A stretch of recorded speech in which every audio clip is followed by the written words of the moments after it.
In the last lecture, we have discussed some properties of compact spaces. Today, we will discuss how finite intersection property is related to compactness, and then we will discuss how Bolzano-Weierstrass property is related to compactness. Let us recall finite intersection property. A collection C of sets is said to have the finite intersection property. In short, we write FIP if and only if the intersection of members of each finite subcollection of C is non-empty.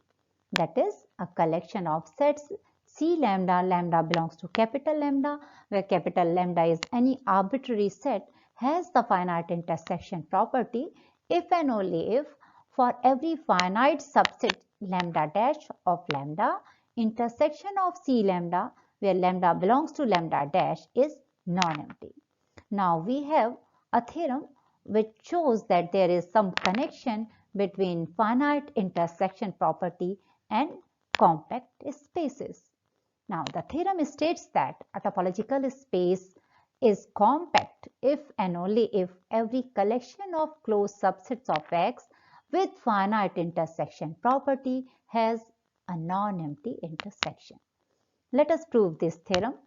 Let X be a compact space, then we have to prove that every collection of closed subsets of X with finite intersection property has a non-empty intersection. So we take a collection F lambda, lambda belongs to capital lambda of closed sets of X with finite intersection property, and we have to show that intersection of all members here F lambdas, all F lambdas is non-empty. If possible, let intersection of F lambda, lambda belongs to capital lambda is empty. Then if we take complement both the sides, then by De Morgan's law we have union of F lambda dash, lambda belongs to capital lambda, is equal to X. As each F lambda is a closed set, so its complement is open, and so we get an open cover of X, that is an open cover containing F lambda dash, lambda belongs to capital lambda. As X is compact, so every open cover of X has a finite subcover. And so this open cover, that is F lambda dash, lambda belongs to capital lambda, has a finite subcover. That is, there exists a finite subcollection F lambda dash, lambda belongs to capital T, where capital T is a finite subset of capital lambda, such that this subcollection forms an open cover of X. That is, union of the members of this subcollection is equal to X.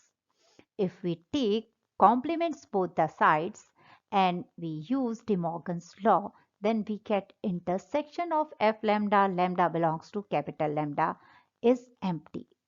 That means we have shown that intersection of finite number of members of the collection F lambda, lambda belongs to capital lambda, is empty. That means this collection F lambda, lambda belongs to capital lambda has no finite intersection property, which is a contradiction because we have assumed that this collection has finite intersection property. So our assumption is wrong. Hence, intersection of all the members of this collection must be non-empty.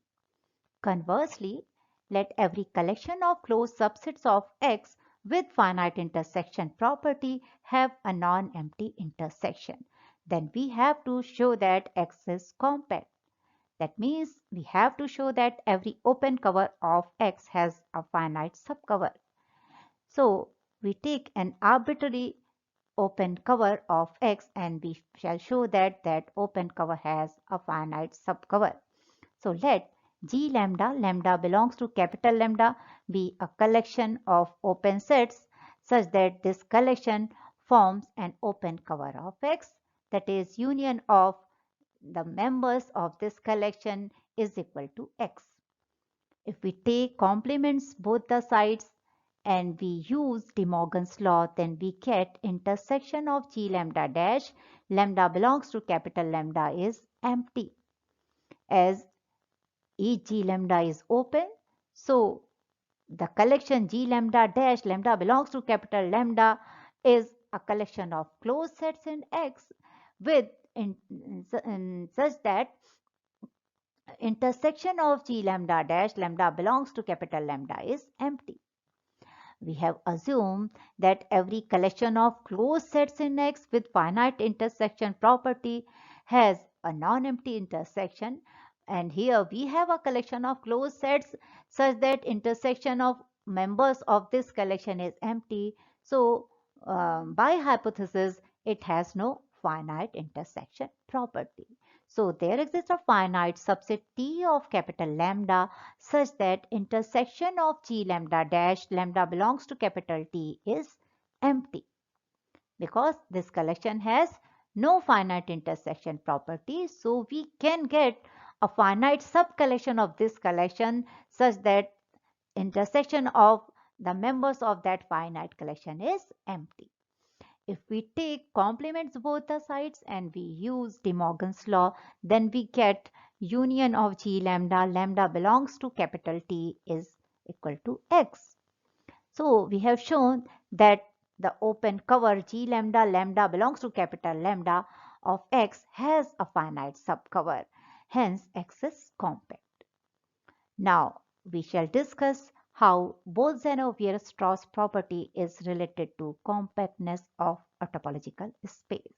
So let us recall Bolzano-Weierstrass property. A topological space X is said to have Bolzano-Weierstrass property. In short, we write BWP if and only if every infinite set in X has a limit point. Now, the theorem related to Bolzano-Weierstrass property states that every compact space has Bolzano-Weierstrass property. Let us prove this theorem. Let X be a compact space and A be an infinite subset of X. Then we have to show that A has a limit point in X. If possible, let A have no limit point in X. So for each X in X, there exists an open neighborhood Nx of X which does not contain any point of A other than X, because we know that if X is a limit point of set A, then every neighborhood of X contains a point of A other than X. But since X is not a limit point of A, so there exists at least one neighborhood of X which does not contain any point of A other than X.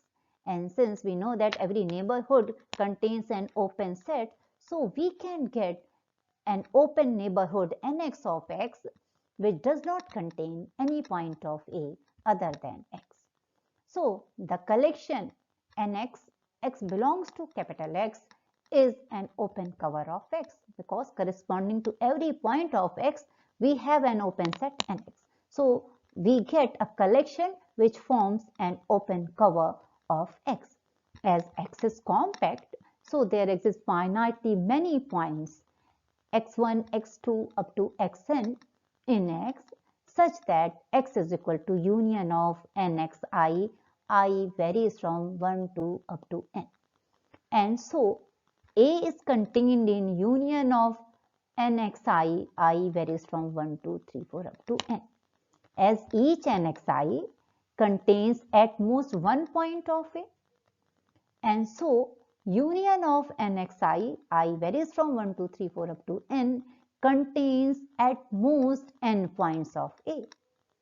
So this implies that A is a finite set, because A is contained in union of nxi and each nxi contains at most one member of A. So A contains finite at most n elements, and so we can say that A is a finite set, which contradicts the fact that A is an infinite set. So our assumption is wrong, hence A must have a limit point in X. Thank you.